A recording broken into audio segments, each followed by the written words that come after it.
పాపం జగన్మోహన్ రెడ్డి ఓడిపోయిన తర్వాత పూర్తిగా మతి భ్రమించినట్టుంది. ఇప్పుడు సాధారణంగా ఎవరైనా రాజకీయాల్లో గెలుపోవటములు సహజం, నేను దాన్ని కాదన్ను.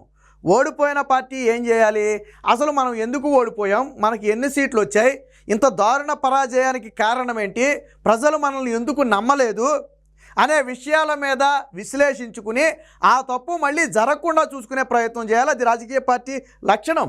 2019లో చంద్రబాబు గారు ఓడిపోయిన తర్వాత ఏం చేశారు, పార్టీ ఎక్కడ దెబ్బతింది, ఎందుకు దెబ్బతింది అనే అంశాలను సమీక్షించి 5 ఏళ్ల పాటు వాటి మీద ప్రత్యేక దృష్టి పెడితే ఈరోజు అధికారంలోకి వచ్చారు. కానీ ఇక్కడ జగన్మోహన్ రెడ్డి అందరికంటే భిన్నం. ఓడిపోయిన తర్వాత కూడా పాత సింతకాయ పచ్చడే అంటాడు. అరే 5 ఏళ్ల పాటు నువ్వు చెప్పిన కథనే మళ్ళీ ఓడిపోయిన తర్వాత కూడా చెబితే ప్రజలైనా ఎవరైనా విశ్వసిస్తారా? ఇంక రెండోది, జగన్మోహన్ రెడ్డి ప్రతిసారి ఏం చెప్పాడు, మీరు నా వల్ల మీ ఇంట్లో మంచి జరిగితే ఓటేయండి అనే కదా చెప్పింది. మరి ఇప్పుడు ప్రజలు ఓటేయలేదంటే మంచి జరగలేదనే కదా. నువ్వు దాన్ని ఒప్పుకోవాలా వద్దా? ప్రజల నిర్ణయాన్ని నువ్వు ఒప్పుకోవాలా వద్దా? నువ్వు ప్రజలకో పిలిపించావు, నువ్వు ఇంటింటికి నీ గడప గడపకి ఏదో పంపావు కదా పాంప్లెట్లు, ఇదిగో మీ ఇంట్లో ఎంత మంచి జరిగింది, ఇదిగో మీ ఇంట్లో ఎంత మంచి జరిగింది అని చెప్పి పాంప్లెట్లు పంపావు కదా. నీ పాటలో కూడా పెట్టుకున్నావు కదా, మంచి జరిగితేనే ఓటేయమన్న దమ్మున్న మనగాడు జగన్మోహన్ రెడ్డి అని పెట్టుకున్నావు కదా నీ పాటలో. మరి ప్రజలు ఓటేయలేదంటే ఏంటి అర్థం? వాళ్ళ ఇంట్లో మంచి జరగలేదని.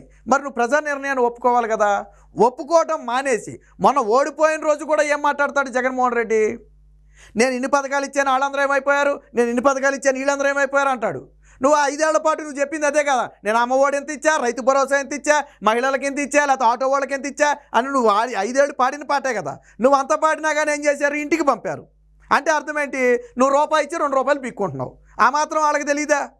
మళ్ళీ అదే పాత సింతకాయ పచ్చడి మళ్ళీ. ఇప్పుడు కూడా ఏం మాట్లాడుతున్నాడు జగన్మోహన్ రెడ్డి, అసలు బేసిక్గా మనకు లేనిదే విలువలు విశ్వసనీయతలు కదా మనకంటే జగన్మోహన్ రెడ్డి పార్టీకి లేనిదే విలువలు విశ్వసనీయతలు. కానీ అలాంటి విలువలు విశ్వసనీయతల గురించి ఓడిపోయిన తర్వాత కూడా, ప్రతిపక్ష హోదా కూడా లేకుండా చీకొట్టిన తర్వాత కూడా మళ్ళీ విలువలు విశ్వసనీయతలని మాట్లాడుతున్నాడు. మరి ఇంతకంటే దౌర్భాగ్యం ఉంటుందా? సో ఏం మాట్లాడుతున్నాడు ఒకసారి చూద్దాం. చూడండి ఏం మాట్లాడుతాడు ఒకసారి. విలువలు విశ్వసనీయత ఈ పదాలకు అర్థం తెలిసి ఉండడం రాజకీయాలలో చాలా అవసరం. రాజకీయాల్లో విలువలు విశ్వసనీయత ఉండాలనేది వాస్తవం. కానీ మనకి లేనిదే అది కదా. మరి లేని దాని గురించి నువ్వు మాట్లాడితే అలాగా, ఏదో శుద్ధిని సుప్పని అని చెప్పి ఏదో శుద్ధ పోస అని చెప్పి ఏదో సాంగ్ ఉంది చూసారా, అది జగన్మోహన్ రెడ్డి కోసమే రాసినట్టుంది. అది నువ్వు నీకు ఉన్న వాటి గురించి ఏదైనా మాట్లాడితే ఓకే హ్యాపీ, మనకు లేని వాటి గురించి మనం మాట్లాడితే ఏదో సినిమాలో అంటారు చూడు, నీకు చేతగాని పనిని కూడా చెయ్యొచ్చని ఇంత కాన్ఫిడెంట్గా చెప్పినోడు నేను ఒక్కనే చూశానని చెప్పి ఏదో డైలాగ్ ఉంది చూసారా, అలాగుంది జగన్మోహన్ రెడ్డి చెప్పింది. ఏం మాట్లాడుతున్నాడు ఏనండి ఒకసారి. రాజకీయం అంటే ఎల్లవేళలా అధికారమే కాదు. అవును కరెక్టే. లేనప్పుడు కష్టాలు ఖచ్చితంగా వస్తాయి. కానీ ఖచ్చితంగా కష్టాలు వచ్చినప్పుడు మనం ఖచ్చితంగా ఏ రకంగా రియాక్ట్ అవుతాం అన్నది మన చేతుల్లో ఉంది. కరెక్టే. అధికారంలో లేనప్పుడు కష్టాలు వస్తాయి, కష్టాలు వచ్చినప్పుడు రియాక్ట్ అవ్వాలా. మరి రియాక్ట్ అవ్వటం అంటే ఏంటి, జరిగిన తప్పుని సమీక్షించుకోవటం, అందరినీ కూర్చోబెట్టి మాట్లాడటం. జగన్మోహన్ రెడ్డి ఎందుకు ఓడిపోయాడు అనే దానికి చాలా కారణాలు ఉన్నా, కొన్ని కారణాలు నేను చెప్తా. వైసీపీ నేతలు చెప్పినవే. జగన్మోహన్ రెడ్డి సొంత ఎమ్మెల్యేలను కూడా ఎప్పుడు కలవలా, సొంత ఎంపీలకు కూడా ఎప్పుడు అపాయింట్మెంట్ ఇవ్వాలా. సో ఎమ్మెల్యేలు ప్రజల సమస్యలు ఏమున్నాయి అనేది జగన్మోహన్ రెడ్డికి చెప్పే ప్రయత్నం చేస్తే మధ్యలో బంట్రోతులకి చెప్పి వెళ్ళిపోమన్నాడు తప్ప జగన్మోహన్ రెడ్డి ఎప్పుడు వినలా. అరే నువ్వు 5 ఏళ్ళు అధికారంలో ఉండి నీ దగ్గర ఉన్నటువంటి 150 మంది ఎమ్మెల్యేలకు కనీసం అపాయింట్మెంట్ ఇవ్వని నువ్వు 5 ఏళ్లలో ఈరోజు అందరూ, అంటే నువ్వు గెలిచినప్పుడు మాత్రం నీకు ఎవడ అవసరంలా, కానీ ఓడిపోయేటప్పటికి మళ్ళీ అందరూ కావాలా. నువ్వేం చెప్పాలనుకుంటున్నావు ఈరోజు? వైసీపీ పార్టీ జగన్మోహన్ రెడ్డి వల్ల ఓడిపోయిందా, వాళ్ళ నాయకుల వల్ల ఓడిపోయిందా? జగన్మోహన్ రెడ్డి వల్ల ఓడిపోయింది. ఏ రోజైనా వాళ్ళ క్రెడిట్ ఇచ్చావా? ప్రతిసారి నేను నొక్కా మీ అకౌంట్లో పడ్డాయి, నేను నొక్కా మీ అకౌంట్లో పడ్డాయి. మరి వాళ్ళు ఏం చేశారు, అందులో నొక్కింది నువ్వు, తీసుకుంది ప్రజలు. అందులో మధ్యలో ఎమ్మెల్యేలు ఏం చేశారు, ఎంపీలు ఏం చేశారు? కానీ నువ్వు చేసిన పాపాలు ఎవరికి చుట్టుకున్నాయి, వాళ్ళకు చుట్టుకున్నాయి. నీకు 151 వచ్చినప్పుడు జగన్మోహన్ రెడ్డిని చూసి ఓటు గుద్దారా అన్నావు. మరి 11 వచ్చినప్పుడు కూడా జగన్మోహన్ రెడ్డిని చూసే కదా ఓటు గుద్దింది. అది ఒప్పుకోవాలి కదా నువ్వు, అది ఒప్పుకోవు. ఇంకా ఏం మాట్లాడుతున్నావు మాట్లాడు. విలువలు విశ్వసనీయత లేని మనిషిగా రాజకీయాలు చేద్దామా? ఇది గుర్తుపెట్టుకోండి. లేదా కష్టాలు వచ్చినప్పుడు ఆ కష్టాలను ఎదుర్కొని హుందాగా నిలబడుతూ మళ్ళీ 5 సంవత్సరాలు కళ్ళు మూసుకుంటే 5 సంవత్సరాలు అయిపోతాయి, మళ్ళీ 5 సంవత్సరాల తర్వాత మన పాలన వస్తుంది, మన ప్రభుత్వం వస్తుంది, అప్పుడు మళ్ళీ మనమే ఆందోళన ఎక్కుతాం అన్నది కూడా గుర్తుపెట్టుకొని ఏదో గాంధీ గారు కళలు కనమన్నారు కానీ కథలు మింగమనలేదని చెప్పి ఒక డైలాగ్ ఉంది. ఆ డైలాగ్ ఇప్పుడు చెప్పాలా? నేను ఈడ్చితంతే ఇప్పుడు ప్రతిపక్ష హోదా రాలేదు కదా, ఎన్నికలు అయిపోయి ఇంకా ప్రమాణ స్వీకారం కూడా చేయలేదు కదా అధికార పార్టీ నేతలు, అప్పుడే ఏకంగా మన పార్టీ వచ్చేద్దని కళలు కనేయడం మొదలుపెట్టాడు. అసలు నువ్వు అందరినీ కూర్చోబెట్టి మాట్లాడింది ఎప్పుడు? తప్పులేదు, నువ్వు గెలుస్తానని నమ్మకం ఉంటే తప్పులేదు. ఆల్రెడీ ఈ ఓవర్ కాన్ఫిడెన్సే. వై నాట్ 175 అంటే ఏం చేశారు? 175 అంటే గతంలో ఇచ్చినట్లు ఆ మధ్యలో 5 పీకేసి 11 మిగిల్చారు.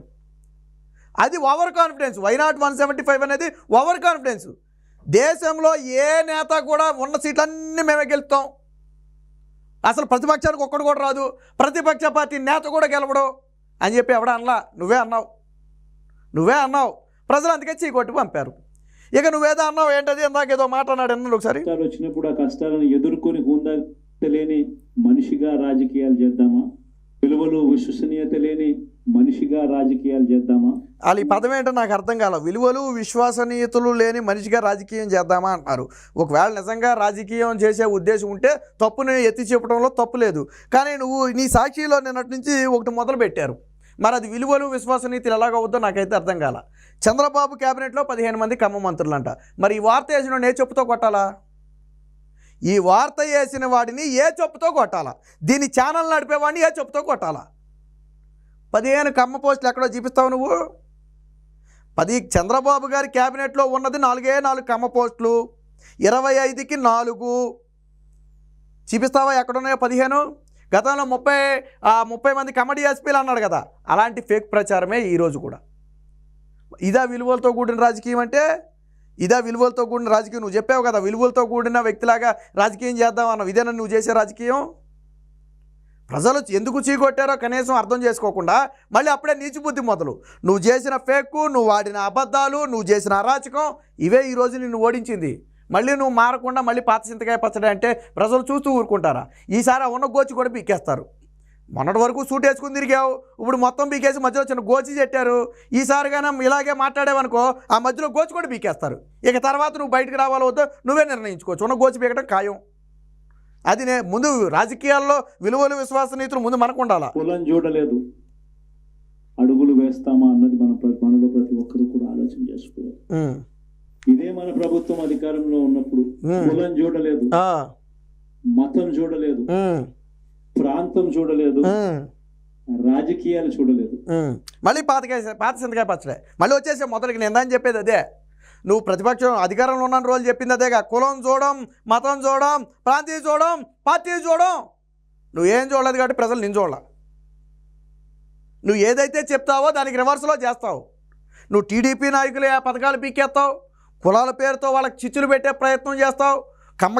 కమ్మలేమో కమ్మలతో తిట్టిస్తావు, కాపులనేమో కాపులతో తిట్టిస్తావు, ఎస్సీని ఎస్సీతో తిట్టిస్తావు, ఎస్టీని ఎస్టీతో తిట్టిస్తావు.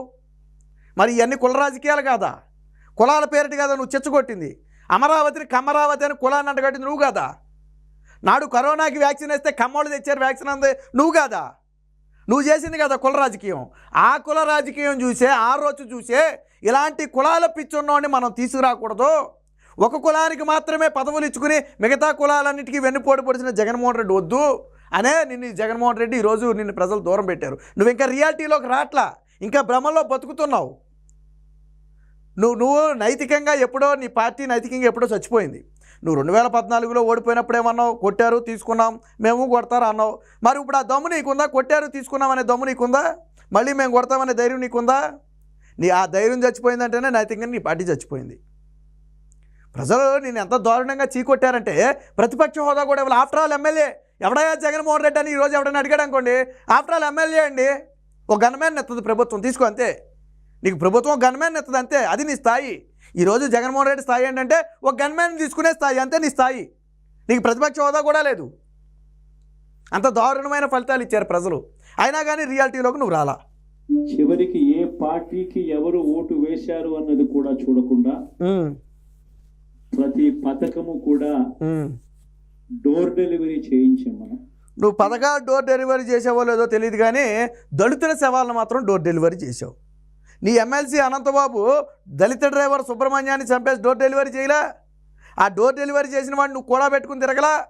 అంబేద్కర్ విగ్రహాన్ని ఓపెన్ చేయడానికి ఆ దళితుడిని చంపేసినటువంటి నీ అనంతబాబుని తీసుకొచ్చి పక్కన పెట్టుకుని తిరగలా నువ్వు 16 డోర్ డెలివరీ చేస్తే ప్రజలు నిన్నెందుకు ఇంటికి డోర్ డెలివరీ చేశారు కట్టకట్టి పార్సిల్ కట్టి నేను అస్సాం ట్రైన్ ఎక్కించారు ప్రజలందరూ నువ్వు డోర్ డెలివరీ చేశానంటున్నావు ఒక పథకాలు కాదే ప్రజలందరూ కలిసి నేను అస్సాం ట్రైన్కి డెలివరీ చేశారు అస్సాం ట్రైన్ ఎక్కించి పంపించారు నిన్ను అడ్రస్ లేని ఒక ప్రాంతానికి అస్సాం ట్రైన్ ఎక్కించారు అది తెలుసుకోవాలి ముందు గతంలో నేనే మళ్ళీ మొన్న ఓడిపోయిన రోజు అదే మాట్లాడి అధికారంలో ఉన్నప్పుడు అదే మాట్లాడి ఇప్పుడు అదే మాట్లాడి ఇంకా రియాలిటీలోకి ఎప్పుడు వస్తావు నువ్వు